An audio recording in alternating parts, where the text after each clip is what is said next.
En medio del colapso del Imperio japonés durante los últimos años de la Segunda Guerra Mundial, surgió una historia que hasta hoy sigue inquietando a historiadores, gobiernos y buscadores de tesoros. Una enorme fortuna saqueada en Asia y supuestamente oculta en secreto antes de la derrota final. Existe la posibilidad de que todo lo que crees saber sobre este tesoro esté incompleto. O peor aún, que alguien haya querido que nunca se conozca la verdad. Pero si lo que se ha documentado en archivos, testimonios y hallazgos parciales es cierto, entonces estamos frente a uno de los mayores encubrimientos del siglo XX. Antes de comenzar, ¿por qué no te suscribes y te unes a nuestra comunidad apasionada por la historia y la cultura? Aquí descubrirás relatos fascinantes, misterios ancestrales y curiosidades que han dado forma al mundo. Mientras lo haces, activa la campana de notificaciones para no perderte en ninguna de nuestras increíbles historias.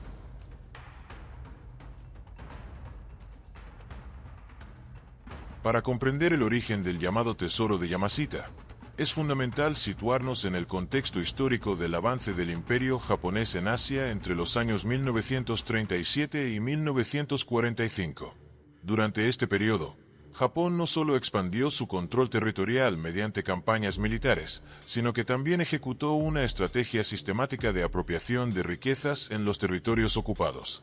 El punto de partida más documentado de este proceso se encuentra en la Segunda Guerra Sino-Japonesa, iniciada en 1937 con la invasión a China.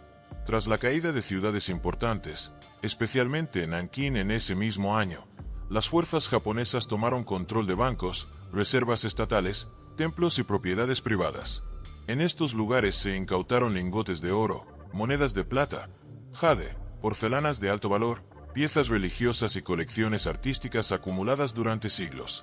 Este patrón se repitió conforme Japón avanzaba por el sudeste asiático entre 1941 y 1942. En territorios como Malasia, Singapur, Indonesia y Filipinas, las tropas japonesas confiscaron reservas completas de bancos centrales, cajas fuertes privadas y tesoros culturales. Singapur, por ejemplo, era un centro financiero clave del sudeste asiático, lo que lo convirtió en un objetivo prioritario para la incautación de riqueza. Existe la posibilidad de que este saqueo no fuera una consecuencia secundaria de la guerra, sino un objetivo estratégico desde el inicio. Pero si esto fue planeado, entonces alguien tuvo que organizar, clasificar y decidir el destino de todo ese botín a una escala casi imposible de imaginar. Diversas investigaciones históricas sugieren que estas operaciones estuvieron coordinadas por redes organizadas dentro del propio aparato militar japonés, con participación de altos oficiales y figuras cercanas al poder imperial. Aunque el nombre más asociado a este tesoro es el del general Tomoyuki Yamashita, es importante aclarar que no existe evidencia directa concluyente de que él diseñara todo el sistema de saqueo. Sin embargo, su papel en la ocupación de territorios clave, especialmente en Malasia y Filipinas, lo vincula estrechamente con el movimiento y posible ocultamiento de estas riquezas. Durante la ocupación de Filipinas entre 1942 y 1945, la situación tomó un giro decisivo. A medida que las fuerzas aliadas avanzaban en el Pacífico y Japón comenzaba a perder terreno, transportar el tesoro hacia territorio japonés se volvió cada vez más difícil. Esto llevó a la necesidad de ocultar grandes cantidades de riqueza en el propio archipiélago filipino.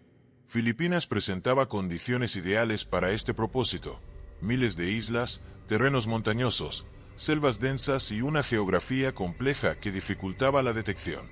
En este contexto, se construyeron túneles, cámaras subterráneas y depósitos ocultos en diferentes regiones del país. Se estima que estas estructuras fueron construidas utilizando mano de obra forzada, incluyendo trabajadores locales y prisioneros de guerra. Algunos relatos indican que los túneles eran reforzados con concreto y acero, diseñados para resistir el paso del tiempo y evitar colapsos. También se mencionan sistemas de trampas, inundaciones controladas y sellados herméticos. Aquí surge una de las partes más inquietantes de toda esta historia. Si tantas personas participaron en la construcción de estos escondites, ¿cómo es posible que la información no se filtrara de manera masiva después de la guerra? Algunas investigaciones señalan que muchas de las personas involucradas en estas obras no sobrevivieron, lo que habría reducido drásticamente la cantidad de testigos. Aunque este punto ha sido debatido, forma parte de múltiples testimonios recogidos décadas después. El tipo de riqueza almacenada en estos escondites era extremadamente variado. Incluía lingotes de oro fundidos a partir de reservas confiscadas, monedas antiguas de diferentes países, joyas de familias adineradas, artefactos religiosos de templos budistas y taoístas, así como obras de arte de valor incalculable. En algunos casos, se trataba de piezas únicas, imposibles de reemplazar. A medida que la guerra se acercaba a su fin en 1945, la urgencia por ocultar estos bienes aumentó. La rendición de Japón en ese mismo año marcó un punto de quiebre, ya que muchas de las ubicaciones exactas de estos escondites no fueron registradas de manera accesible o fueron destruidas junto con documentos militares. Y si parte de esos registros fue eliminada intencionalmente, entonces no estamos frente a un simple caso de pérdida histórica, sino ante un posible encubrimiento deliberado. Tras la captura del general Yamashita en 1945 y su posterior juicio, no se obtuvo información concluyente sobre el paradero del tesoro. Esto dejó un vacío que, con el paso del tiempo, se llenó de investigaciones, teorías y búsquedas que continúan hasta la actualidad. Lo que sí está respaldado por evidencia histórica es que el saqueo ocurrió, que grandes cantidades de riqueza fueron movilizadas durante la guerra y que Filipinas fue uno de los principales puntos de concentración de estos bienes. Pero entonces la pregunta sigue abierta. Si sabemos que el tesoro existió, ¿por qué su destino final sigue siendo uno de los mayores misterios sin resolver del siglo XX?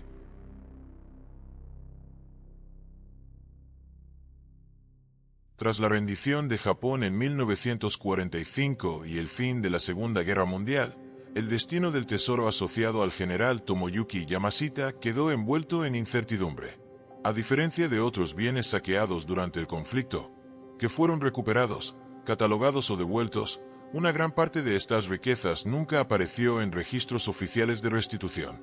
En los años inmediatamente posteriores a la guerra, las fuerzas aliadas, lideradas en gran parte por Estados Unidos bajo el mando del general Douglas MacArthur, tomaron control de Filipinas. Durante este periodo, se realizaron múltiples inspecciones de instalaciones militares japonesas abandonadas, incluyendo túneles, depósitos y estructuras subterráneas. Sin embargo, a pesar de estas exploraciones iniciales, no se reportó públicamente el hallazgo de grandes cantidades de oro o tesoros equivalentes a lo descrito en los relatos del saqueo.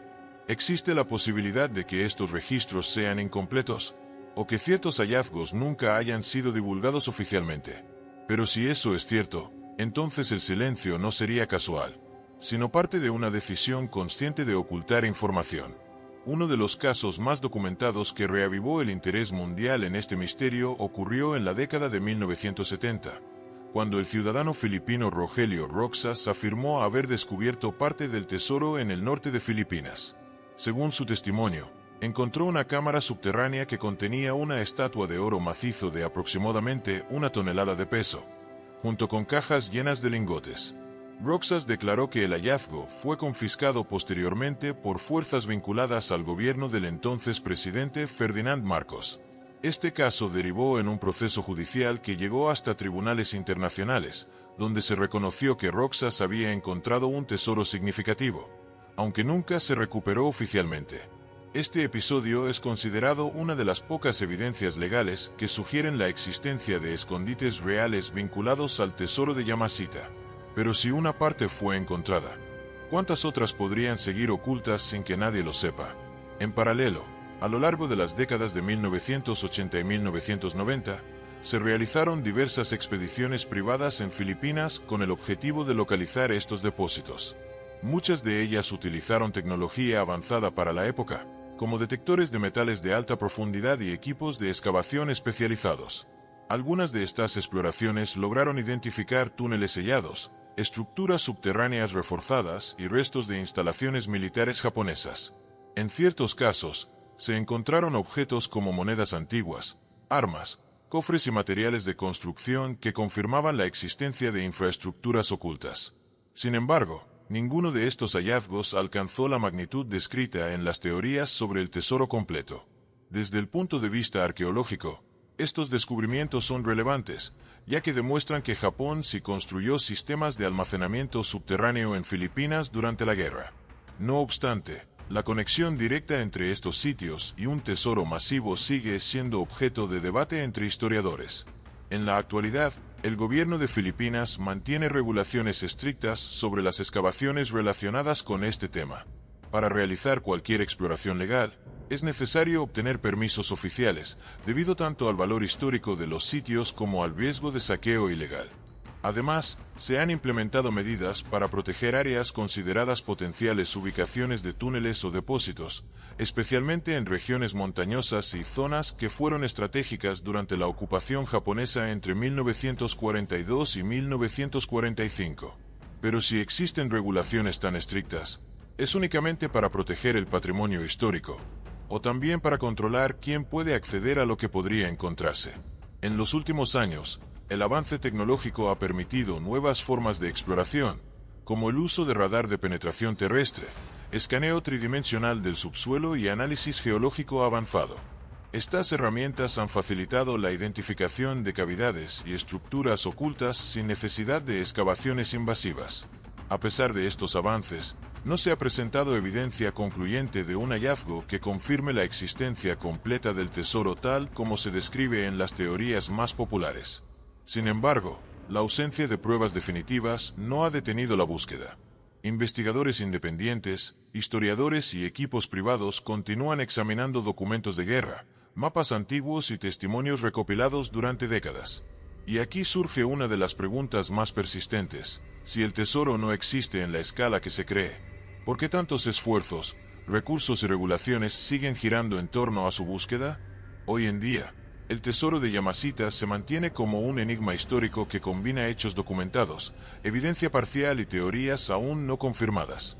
Lo que sí es claro es que el saqueo ocurrió, que existieron estructuras ocultas y que, al menos en algunos casos, se han encontrado restos que respaldan parte de la historia. Pero el destino final de la mayor parte de esas riquezas sigue sin una respuesta definitiva.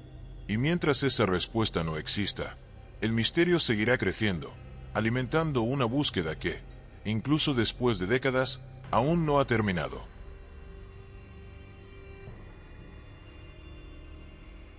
El llamado tesoro de Tomoyuki Yamashita no es simplemente una historia de oro perdido, es el reflejo de una realidad documentada. El saqueo sistemático llevado a cabo por el Imperio japonés entre los años 1937 y 1945, en múltiples regiones de Asia. Sabemos que las riquezas fueron tomadas. Sabemos que muchas fueron trasladadas. Sabemos que en Filipinas se construyeron estructuras subterráneas reales. Y sabemos que, en algunos casos, se han encontrado indicios, objetos y testimonios que apuntan a que parte de ese tesoro sí existió y posiblemente fue ocultado. Pero también sabemos algo igual de importante. No existe, hasta hoy, una confirmación definitiva sobre el destino total de esas riquezas. Existe la posibilidad de que nunca se haya recuperado todo, que una parte significativa siga enterrada, esperando ser descubierta. Pero también existe la posibilidad de que se haya sido encontrada, y que simplemente nunca se haya hecho pública. Entre documentos incompletos, testimonios fragmentados, hallazgos parciales y décadas de búsqueda sin resultados concluyentes, este misterio ha logrado mantenerse vivo no por falta de interés, sino por la ausencia de una verdad clara. Porque cuando una historia tiene piezas reales, pero ninguna conclusión definitiva, ocurre algo más inquietante. Se convierte en una pregunta abierta. Hoy, con tecnología avanzada, regulaciones estrictas y nuevas investigaciones, la búsqueda continúa. Sin embargo, cada intento fallido no elimina el misterio, lo profundiza. Y aquí es donde todo cambia, porque ya no se trata solo de encontrar un tesoro. Se trata de entender por qué, después de tantos años, con tantos recursos y tantas pistas, nadie ha podido cerrar esta historia. O quizás, nadie ha querido hacerlo. Y entonces queda una última pregunta, una que no se puede ignorar. Si el tesoro de Yamashita realmente existió, ¿estamos buscando algo perdido, o algo que nunca debía ser encontrado?